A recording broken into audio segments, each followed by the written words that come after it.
గోవింద్ గారు,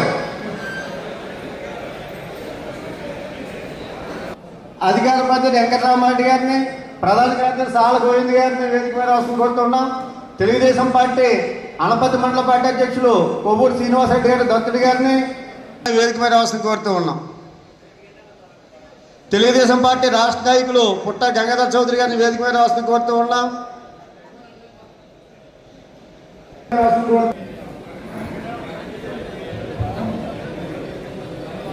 పల్లె వాసుగారిని వేదిక మీద అవసరం కోరుతూ ఉన్నాం. వేసుకున్నాం. ఇంకా ఏమన్నా చిన్న చిన్న లోటుపాట్లు ఉంటే అవన్నీ కూడా సరి చేయడం జరుగుతుంది. Thank you.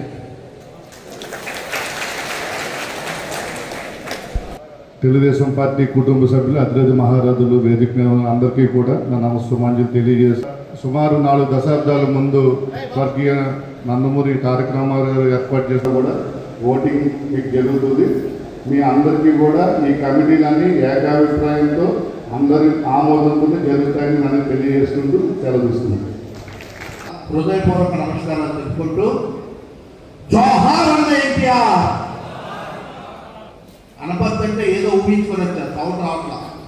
జోహార్ మూలారెడ్డి, మూలారెడ్డి, మూలారెడ్డి, మూలారెడ్డి, మూలారెడ్డి, మూలారెడ్డి, ఎన్టీఆర్, ఎన్టీఆర్, ఎన్టీఆర్, మూలారెడ్డి, మూలారెడ్డి.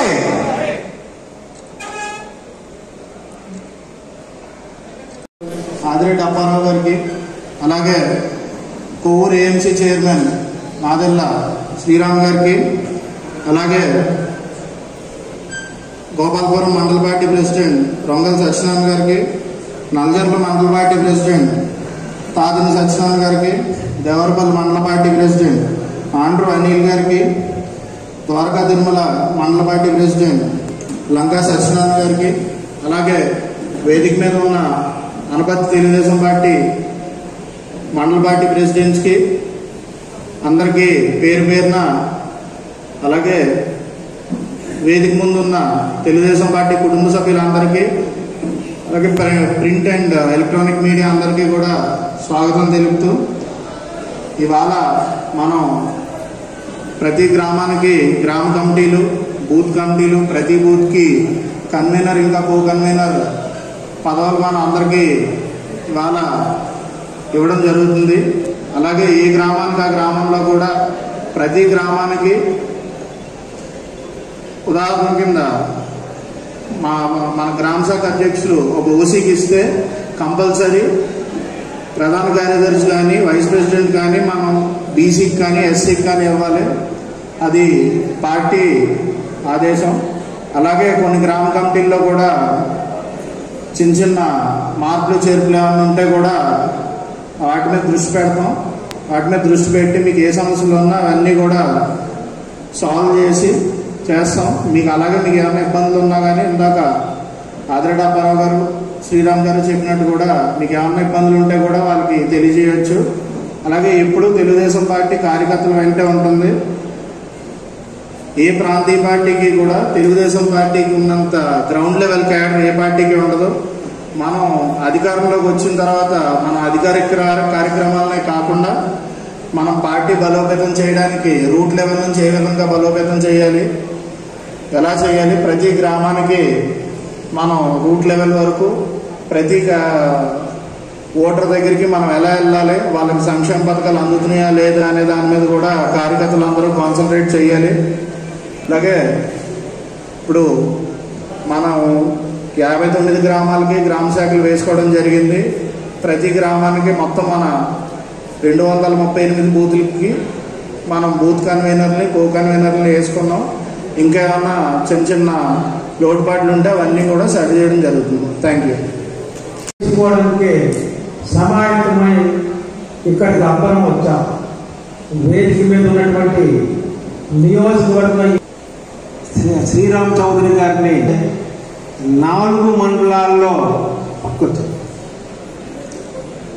అనపర్తి మండలానికి దొంగల సత్యనారాయణ గారు, అలాగే బిక్కవోలు మండలానికి సత్యనారాయణ తాతిన, పెదపూడి మండలానికి ఆండ్రు అనిల్ గారు, రంగంపేట మండలానికి లంక సత్యనారాయణ గారు, వారందరూ వేదిక మీద ఉన్నారు.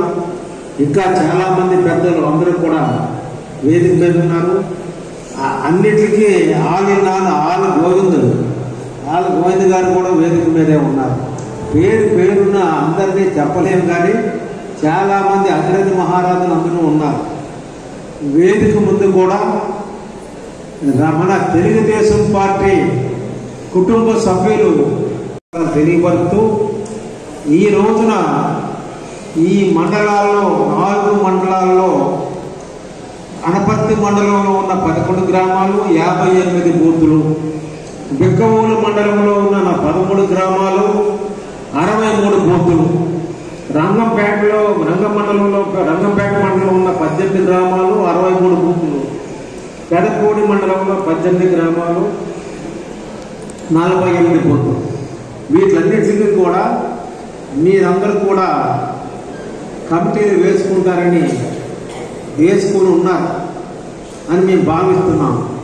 అయితే అబ్జర్వర్స్గా మేము చెప్పవలసిన విషయాలు ఏంటంటే, కేంద్ర కార్యాలయం నుంచి విధి విధానాలు కొన్ని పంపించారు. అవి కంపల్సరీగా మీరు పాటించారా లేదా అన్నది ఒకసారి మీకు తెలియపరుస్తున్నాం. గ్రామ పార్టీ అధ్యక్షులు, ప్రధాన కార్యదర్శుల ఎంపిక విషయంలో ఆ పంచాయతీ పరిధిలోని బూత్ ఇన్ఛార్జీలు, కుటుంబ సారథుల అభిప్రాయం తీసుకోవాలి. అంటే ఆ గ్రామానికి అధ్యక్ష కార్యదర్శులు వేసినప్పుడు, మిగతా సభ్యులు వేసినప్పుడు మనం ఏదో గదిలో కూర్చొని రాసేయమంటే మన తెలుగుదేశం పార్టీ క్రమశిక్షణకే వ్యతిరేకం. మీరు కమిటీలు వేసినా ఎవరైనా ఇప్పుడు ఊరుకొని తర్వాత మనకు చంద్రబాబు నాయుడు గారికో లోకేష్ గారికో కంప్లైంట్ పెడితే కంపల్సరీగా ఆ ఎక్స్ప్లెనేషన్ ఎవరిని అడుగుతారు? నన్ను, చౌదరి గారిని, మన మనోజ్ని కంపల్సరీగా అడుగుతారు, రాళ్ళ గోవిందని. మీరు సమాధానం చెప్పుకోవాలి. ఆ చెప్పుకునే పరిస్థితి రానివ్వకుండా మీరందరి యొక్క ఆమోదంతో కమిటీలు వేయాలి. వేసేటప్పుడు ఒక కమిటీ వేసేటప్పుడు అధ్యక్షుడు ఓసీ అయితే ప్రధాన కార్యదర్శి బీసీ కానీ ఎస్సీ కానీ అవ్వాలి. ఆ కమిటీలో తప్పనిసరిగా ఒక మహిళ ఉండాలి.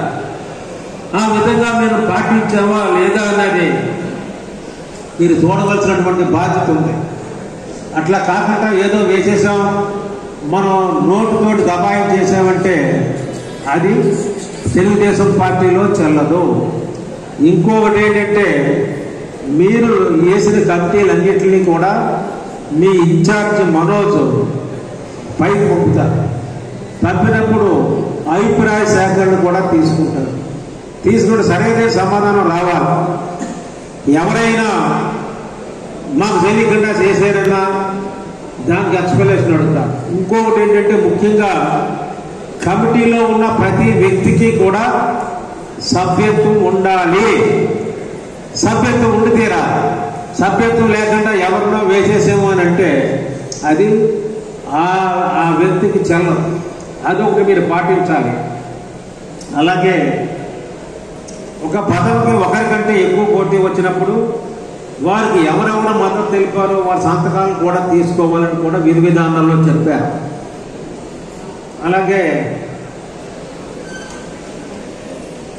ప్రతిపాదనలు పంపించిన మనకి ఏదైనా సరిగ్గా లేవు అని అంటే ఆ చెడ్డ ఎవరికి వస్తుంది? మీ మనోజ్కి వస్తుంది. మనోజ్కి రాకూడదు. మనోజ్ బాగా నడుపుతున్నాడా లేదా అన్నది కావాలి. మనకు మనోజ్కి ఇంకా తోడుగా సీనియారిటీ నాయకులు ఉన్నారు. మన కూటమి నుంచి బీజేపీ అభ్యర్థిగా గెలిచినటువంటి వారి తండ్రి రామకృష్ణారెడ్డి ఉన్నారు. మనం బీజేపీ, తెలుగుదేశం, జనసేన కూటమి నుంచే మన పోటీ జరగడం జరిగింది. వాళ్ళకి వైఎస్ఆర్కి 11 సీట్లు మాత్రమే పరిమితమయ్యారు. ఇంకా నేను చెప్పేది ఏంటంటే, మీ అందరికీ మీరు కమిటీలు వేసినప్పుడు ఒక గ్రామ కమిటీ వేసామంటే ఆ గ్రామం యొక్క స్వరూపం చూసుకొని ఆ గ్రామం మొత్తం స్వరూపంలో ఉండాలి. వీళ్ళందరూ ఒక్కొక్కరు ఒక్కొక్క ప్రాంతంలో ఉండాలి. ఆ ప్రాంతాన్ని గుప్పిట్లో పెట్టుకోవాలి.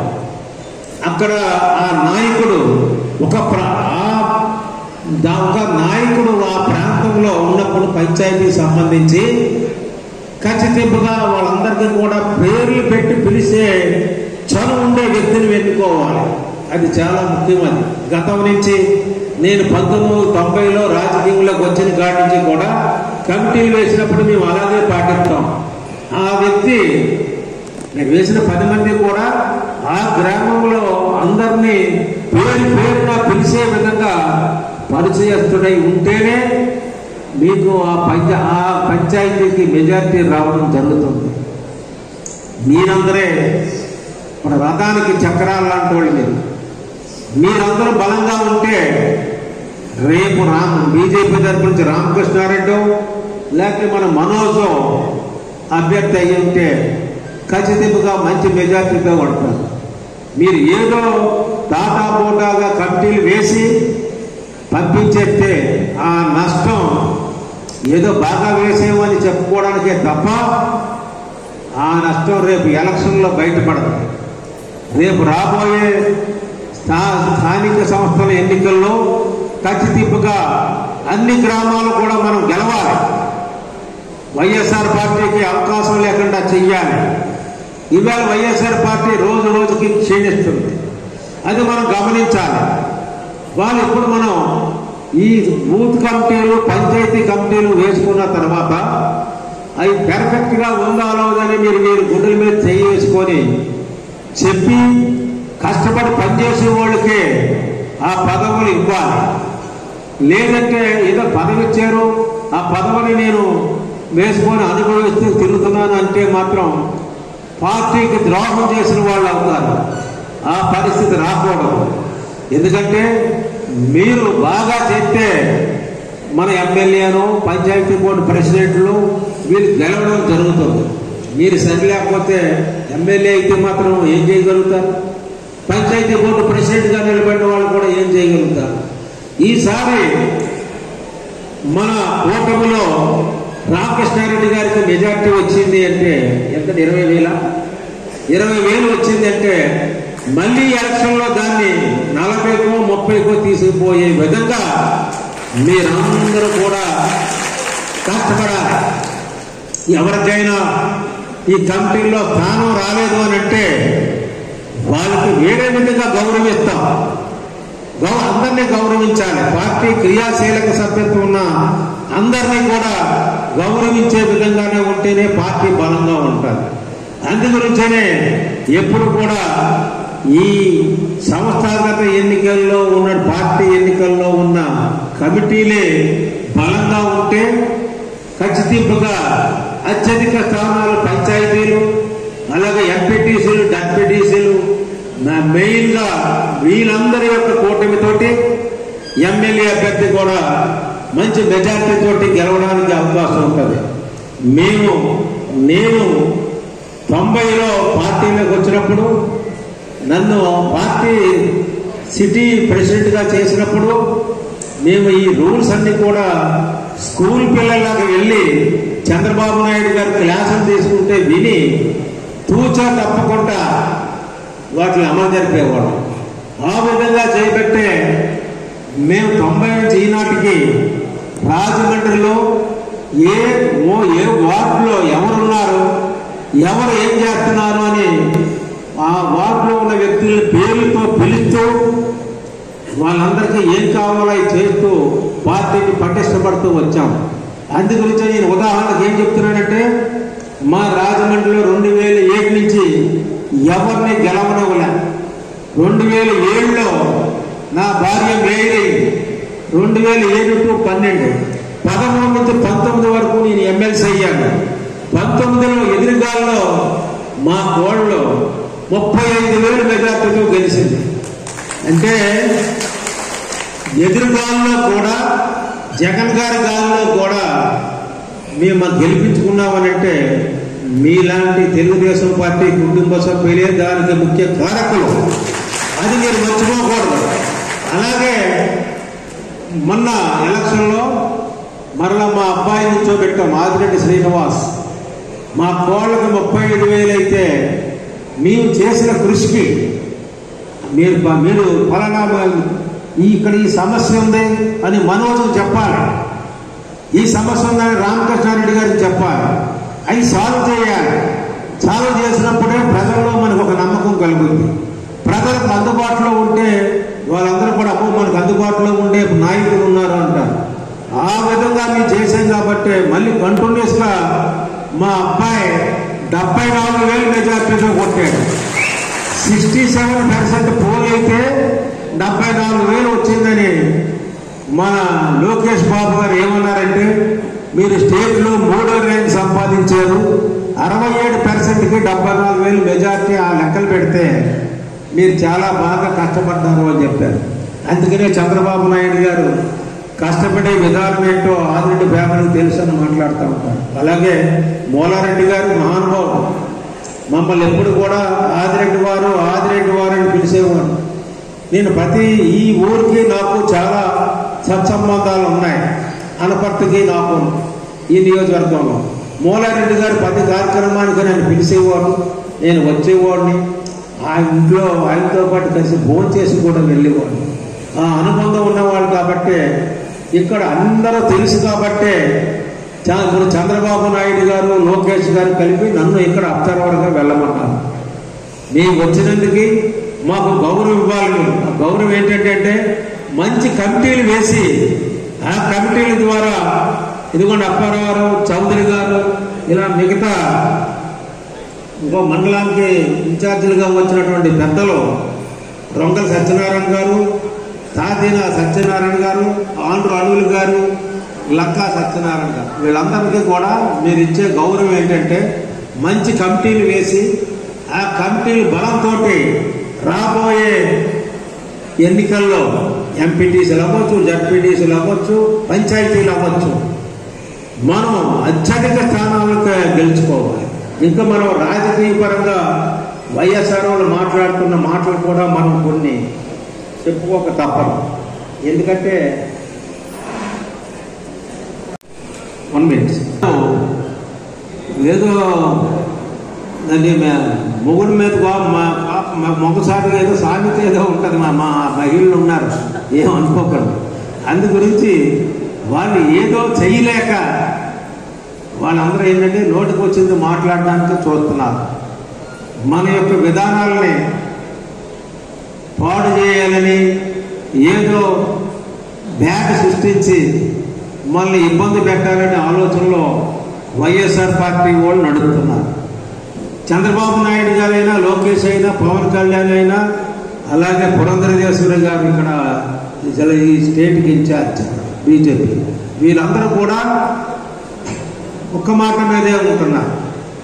అటువంటి పరిస్థితుల్లో మనం ఎలా ఉండాలంటే ఖచ్చితంగా పార్టీ సిద్ధాంతాలను పాటిస్తూ మనం రేపు 2వ తారీఖు నుంచి చంద్రబాబు నాయుడు గారు చెప్తున్నారు, ప్రతి ఎమ్మెల్యే కూడా ఇంటింటికి వెళ్ళి ఈ వైఎస్ఆర్ వాళ్ళు ఏదో సర్ది ప్రలాపనలు మాట్లాడుతున్నారు. వాళ్ళు బుద్ధి వచ్చేలాగా మనం ఏం చేసాం, లోకేష్ బాబు ఎన్ని పరిశ్రమలుగా ఆయన ఆర్డర్ తీసుకొచ్చాడు, ఇవన్నీ కూడా మీరు ఇంటింటికి వెళ్ళి చెప్పి వాళ్ళు చెప్పే మాయ మాటలకి నమ్మకండి. ఒకసారి మాయ మాటలు నమ్మి మీరు ఓటు వేసి గెలిపిస్తే ఈ రాష్ట్రాన్ని అప్పులు ఊపులో దిప్పి సర్వనాశనం చేశారు వైఎస్ఆర్ పార్టీ. ఈనాడు అలా ఉండదు. ముగ్గురు కూటమి ఏకమై నిర్ణయం తీసుకుంటున్నారు. అందుకనే ఇంటింటికి వెళ్ళి ఇప్పుడు వాళ్ళు ఏమంటున్నారంటే 6 పథకాలు పెడతామన్నారు చంద్రబాబు నాయుడు గారు, ఏమీ పెట్టలేదు అంటున్నాడు. ఇదేంటో పిల్లి పాలు తాగుతూ కళ్ళు మూసుకొని ఎవరో చూడలేదు అనుకుంటున్నాడు అలాంటి రకాలు. అందు గురించనే పింఛన్లు 4,000 రూపాయలకు పెంచారు. అది మనం చెప్పాలి. ప్రతి వాళ్ళకి కూడా ఈ పెన్షన్లు ఈ విధంగా పెంచారు, అవి ఏనాడైనా ఉందా? ఇంటింటికి తీసుకొచ్చి పెన్షన్లు ఇస్తున్నారు, అది ఏనాడైనా ఉందా అన్న విషయాన్ని కూడా మీరు చెప్పాలి. తర్వాత తల్లికి వందనం పేరుని ఇంట్లో ఎంతమంది పిల్లలు ఉంటే అన్ని 15,000 ఇస్తారని చంద్రబాబు నాయుడు గారు కూటమి చెప్తున్నారు. అంటే ఇది వరకు ఒకరికి ఇచ్చేవారు, రెండో వాళ్ళకి ఏదో ఒకటి తగ్గించేవారు. ఇప్పుడు 4 పిల్లలు ఉంటే 4, 5 పిల్లలు ఉంటే 5 కూడా అన్ని 15,000 వేసి తల్లికి వందనం కూడా అమలు జరుగుతుంటే ఈ వైఎస్ఆర్ పార్టీ నాయకులకి ఏమీ కనపట్టలేదు. అన్నదాత సుఖీభవ రైతులకి 20,000 రూపాయలు ఇవ్వడానికి సిద్ధపడ్డారు. అలాగే దీపం పథకం, అసలు దీపం పథకంలో గ్యాస్ సిలిండర్లు తీసుకొచ్చింది ఆనాడు తెలుగుదేశం పార్టీ. గ్యాస్ సిలిండర్లు తీసుకొస్తే అప్పుడు కాంగ్రెస్ పార్టీ వైఎస్ఆర్ లేదు. దీనికి పేలిపోయే సిలిండర్లు ఇల్లు కాలిపోతా ఇలా ఏదో మాటలు మాట్లాడేవారు. కానీ చంద్రబాబు నాయుడు గారు ఏం చెప్పారంటే ఈ సిలిండర్లు ఇవ్వడం వలన ఆడవాళ్ళకి లంగ్స్ జబ్బు రాదు, కట్టెలతో వంట చేసుకోవాల్సిన అవసరం ఉండదు, అలాగే త్వరగా పని చేసుకొని వంట వండుకొని ఎవరు పని వాళ్ళు చేసుకోవచ్చని ఈ గ్యాస్ సిస్టమ్ ప్రవేశపెడుతున్నామని చెప్పారు. దాన్ని ఇప్పుడు దీపం పథకంతో 3 సిలిండర్లు ఇవ్వడానికి సిద్ధపడుతున్నారు. అలాగే రేపు ఆగస్టు 15 నుంచి మహిళలకి బస్సు ప్రయాణం ఉచితం. ఇన్ని పథకాలని ఆయన ఇచ్చిన మాటల్లో అన్ని పథకాలని అమలు జరుపుతుంటే ఏం జరిపారు, ఏమీ లేదు అంటున్నారు. మీరు అప్పులు పాలు చేస్తే మనకు చంద్రబాబు నాయుడు గారికి ఏ విధంగా అప్పుల నుంచి బయటకు రావాలి అనే విధానంతో పనిచేస్తారు. కాబట్టి ఆయనకి ఇన్ని పథకాలు ఎలాగ ఇవ్వాలి, వైఎస్ఆర్ పార్టీ అప్పులు ఊపులో ముంచేసిన ఈ రాష్ట్రాన్ని ఏ విధంగా ఇవ్వాలి అని ఆలోచనతో ముందుకు పోతున్నారు ఈ కూటమి నాయకులు. అలాగే ముందు కూడా మన డిఎస్సి పరీక్షలకి డిఎస్సి నోటిఫికేషన్ ఏనాడు ఇవ్వలేదు 5 ఏళ్ళు. ఈవేళ లోకేష్ బాబు బాగా చదువుకున్న వ్యక్తి కాబట్టి ఆయన ఇచ్చి ఎంతో మందికి టీచర్ ఉద్యోగాలకి కారణమవుతున్నారు. ఎన్నో పరిశ్రమలు రావడానికి దోహదపడి దాని ద్వారా చాలా మందికి ఉద్యోగాలు ఇవ్వాలి అంటున్నారు. అలాగే అమరావతిని ఆనాడు ఆ వ్యక్తులు 3 ముక్కలాట కింద 3 ముక్కల కింద చేస్తానంటే అది నెరవేరలేదు. ఈవేళ అమరావతిని ఎక్కడ దేశంలో లేని విధంగా తీర్చిదిద్దాలని మంచి భావంతో కూటమి నాయకులు పనిచేస్తున్నారు. ఈ విధంగా పనిచేసినటువంటి కూటమి నాయకుల్ని చంద్రబాబు నాయుడు గారు కావచ్చు, లోకేష్ బాబు గారు కావచ్చు, అలాగే పవన్ కళ్యాణ్ కావచ్చు, పురంధరేశ్వరి గారు కావచ్చు, వీళ్ళందరినీ కూడా మనం కష్టపడి మీకు అప్పచెప్పిన బాధ్యతలు నెరవేర్చుకుంటూ మనకు మంచి పేరు తీసుకొస్తారనే భావంతో వాళ్ళు కష్టపడుతున్నారు. మనం కష్టపడాలి. ఆ విధంగానే మన పార్టీని ముందుకు నడిపించుకోవాలి. మొన్న మా రాజమండ్రి సిటీకి ఆళ్ళ గోవింద్ గారు అబ్జర్వర్గా వచ్చారు. మా దగ్గర రాజమండ్రి సిటీ ఎవరు వ్యతిరేకంగా వెళ్ళేవాడు కానీ, అలాగే వాళ్ళ పార్టీకి ఏదో పదవి తీసుకొని కూర్చునేవాడు కానీ ఎప్పుడు కమిటీలో వెయ్యం. అది ఆళ్ళ గోవింద్ గారు ఎక్కడున్నాడు ఆయన చూశాడు. అందుగురించనే మీరు ఆ విధంగానే వేసి ఇందాక నేను అందరినీ అబ్జర్వ్ చేస్తుంటే ఒక్క చోట మాత్రం వాళ్ళు వేయకూడదనేది ఒక వాయిస్ వచ్చింది. ఇంకోటి వైఎస్ఆర్ వాళ్ళు వేసారని ఇదే వాయిస్ వచ్చింది. అందుకనే సభ్యత్వం తీసుకోవాలి అని అంటున్నాను. అది ఏమైనా ఉంటే రెక్టిఫై చేసి పంపించాలి. మీరందరూ కూడా చాలా ఆనందంగా వచ్చారు. ఎక్కువ టైం తీసుకున్నందుకు ఏమనుకోకండి. మా అనుభవం 35 ఏళ్ళ రాజకీయ అనుభవం అది. ఏనాడు రాజమండ్రిలో ఓటమి ఎరగను నేను. ఎప్పుడు గెలుచుకుంటూనే వచ్చాను మా కుటుంబం. అందుగురించనే మీరు కూడా మూలారెడ్డి గారు తెలుగుదేశం పెట్టిన కాడి నుంచి ఆయన గెలుచుకుంటూనే వచ్చాడు. ఆయన తెలుగుదేశం ఎన్టీ రామారావు గారికి మంచి ఫాలో అయ్యారు. ఆయన కుటుంబం నుంచి వచ్చారు. 1-2 సార్లు తేడా వస్తే రావచ్చు. అలా కూడా రాకుండా మీరందరూ కూడా కష్టపడి రేపు రాబోయే రోజుల్లో సంస్థాగత సంస్థ ఎన్నికలు కానీ, అలాగే మెయిన్ ఎమ్మెల్యేలని కానీ, మన జడ్పీటీసులు ఎంపీటీసులు వీళ్ళు కానీ గెలిపించుకుంటారని నేను ఆశిస్తూ మనస్ఫూర్తిగా మిమ్మల్ని అందరినీ ఆ విధంగా ప్రయాణం చేయాలని కోరుకుంటూ సెలవు.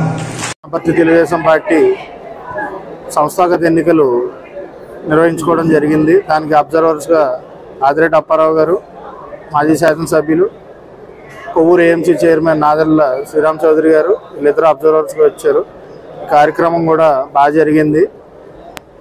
ఇదే విధంగా వచ్చే స్థానిక ఎన్నికల్లో కూడా ఈ కమిటీలు బాగా గట్టిగా కృషి చేసి పార్టీ బలోపేతానికి తోడవుతాయని ఆశిస్తున్నాను. పార్టీ సంస్థాగత ఎన్నికల్ని జరపడానికి సమాయత్తమై 4 మండలాల్ని కూడా మన మనోజ్ నాయకత్వంలో, అలాగే ఆళ్ల గోవింద్ ఇంక ఇతర పెద్దల నాయకత్వంలో ఇక్కడ ఏర్పాటు చేశారు. 4 మండలాల్లో కూడా పంచాయతీలు కానీ బూత్ కమిటీలు కానీ చాలా చక్కగా పార్టీ ఆదేశాల మేరకు, విధి విధానాల మేరకు చక్కగా కమిటీలు వేయడం జరిగింది. ఎవరు కూడా దాన్ని మేము యాక్సెప్ట్ చేయట్లేదనే మాట రాకుండా అందరూ కూడా ఏకగ్రీవంగా ఇది ఎన్నుకోవడం అన్నది ఒక మంచి వాతావరణం. ఈ విధంగా ఉంటే ఇక నుంచి మనోజ్ బాధ్యతలు ఏంటంటే వాళ్ళ నాన్నగారిలాగే, వాళ్ళ నాన్నగారు బీజేపీ అని మా కూటమే, ప్రతి గ్రామానికి వెళ్ళి ఈ కమిటీలు విధి విధానాలు ఏ విధంగా ఉన్నాయి, పనిచేస్తున్నారా లేదా అనేది చూసుకుంటే రేపు ఫ్యూచర్లో మనోజ్కే లేకపోతే కూటమి ద్వారా వాళ్ళ నాన్నగారికో మంచి విజయం వస్తుంది. ఎప్పుడైతే ఈ కమిటీలు బలంగా ఉన్నాయో బంపర్ మెజార్టీలు రావడానికి అవకాశం ఉంటుంది. ఇక ఈ సంస్థాగత ఎన్నికల విషయం పక్కన పెడితే ఈవేళ పథకాలు అమలు జరపట్లేదు, అన్ని మాయ మాటలు చెప్పి అధికారంలోకి వచ్చేది చంద్రబాబు నాయుడు అని వైఎస్ఆర్ పార్టీ నాయకులు మాట్లాడటం చూస్తే చాలా హాస్యాస్పదంగా ఉంది. ఎందుకంటే 6 పథకాలు పెడతానన్నారు, ఒక్కటే పెట్టలేదు అంటున్నారు. ఇది పెట్టిన పథకాలు చూస్తూనే పరగడుపు మాటలు మాట్లాడుతున్నారంటే వాళ్ళకి మతి స్థిమితం తప్పేసిందేమో అని మేము అనుకుంటున్నాం. అందుకే తల్లికి వందనం, ఒకరికి ఇచ్చేవారు లేకపోతే ఇద్దరికి ఇచ్చేవారు, ఎంతమంది ఉంటే అంతమందికి. అలాగే దీపం పథకం రేపు 15 నుంచి మనకి మన బస్సుల్లో ఉచిత ప్రయాణం మహిళలకి. అలాగే మన పెన్షన్ విషయం వచ్చేటప్పటికి అసలు పెన్షన్ ప్రవేశపెట్టిందే నందమూరి రామారావు గారు. దాన్ని అంచెలంచెలుగా పెంచుకుంటూ ఈవేళ చంద్రబాబు నాయుడు గారు కూటమి కలిపి 4000కి చేయడం అంటే చాలా ప్రజలందరూ ఆనందిస్తున్నారు. అలాగే లోకేష్ గారు చదువుకున్న వాళ్ళకి టీచర్ పోస్టులు కూడా డిఎస్సిని ప్రవేశపెట్టారు, అది ఏర్పాటు చేస్తున్నారు. ఏనాడు ఈ 5 ఏళ్ళలో కూడా ఏమీ చేయలేదు ఈ వైఎస్ఆర్ పార్టీ వాళ్ళు. అలాగే ఏనాడు ఒక ఇండస్ట్రీ కూడా తీసుకురాలేదు, వచ్చిన ఇండస్ట్రీస్ని వైఎస్ఆర్ పార్టీ వాళ్ళు తవరేశారు. ఇప్పుడు లోకేష్ బాబు గారి నాయకత్వంలో ఇండస్ట్రీస్ అన్నీ కూడా బ్రహ్మాండంగా తీసుకురావడం జరుగుతుంది. తద్వారా లక్షలాది ఉద్యోగాలు యువతకు రావడానికి అవకాశం. లోకేష్ బాబు గారు, పవన్ కళ్యాణ్, చంద్రబాబు నాయుడు, అలాగే బీజేపీ పురంధేశ్వరి గారు వీళ్ళందరూ కలిపి ఒక మాట మీద నడుస్తున్నారు. అందు గురించనే అన్ని సక్రంగా నడుస్తున్నాయి. ఫస్ట్ చంద్రబాబు నాయుడు గారు ఎప్పుడూ చెప్పేది ఏంటంటే విద్య బాగా ఉండాలి, పిల్లల్ని చదివించాలి. అందు గురించినే విద్యా దీవెన పెట్టాడు. పిల్లలు బాగా చదువుకుంటే ఆ చదువుకున్న పిల్లలకి సంస్కారం ఉంటుంది, తద్వారా తల్లిదండ్రులు గౌరవిస్తారు. తర్వాత మంచి ఉద్యోగాలు వస్తే ఈ రాష్ట్రానికి ఆ లాభం వస్తుంది. దాన్ని ఆ వచ్చిన ఇన్కమ్ అంతటినీ కూడా 2 కళ్ళుగా సంక్షేమం డెవలప్ మళ్ళీ ఉపయోగించాలని భావంతో ఉండేవారు. ఏదైతే వైఎస్ఆర్ పార్టీ వాళ్ళు అమరావతిని నాశనం చేశారో, ఎక్కడెక్కడ తెచ్చిన పథకాలన్నీ కూడా ఆఫ్ చేసి ఆ డబ్బులు స్వాహా చేశారు. ఉదాహరణకు మా రాజమండ్రిలో చూస్తే నేను ఎమ్మెల్సీగా ఎన్నో కోట్ల రూపాయలు తెచ్చాను. తెచ్చి సగం కట్టేటప్పటికి ఎమ్మెల్సీ ఎలక్షన్లు వచ్చినాయి, తర్వాత ఎమ్మెల్యే ఎలక్షన్ వచ్చినాయి. ఆగిపోతే ఈ 5 ఏళ్ళు ఏ ఒక్కటి కూడా తీసుకురాలేకపోయా. మరలా ఈవేళ నా కొడుకు ఎమ్మెల్యేగా అన్నిటిని కూడా ఒక్కొక్కటి తీసుకొస్తున్నాడు.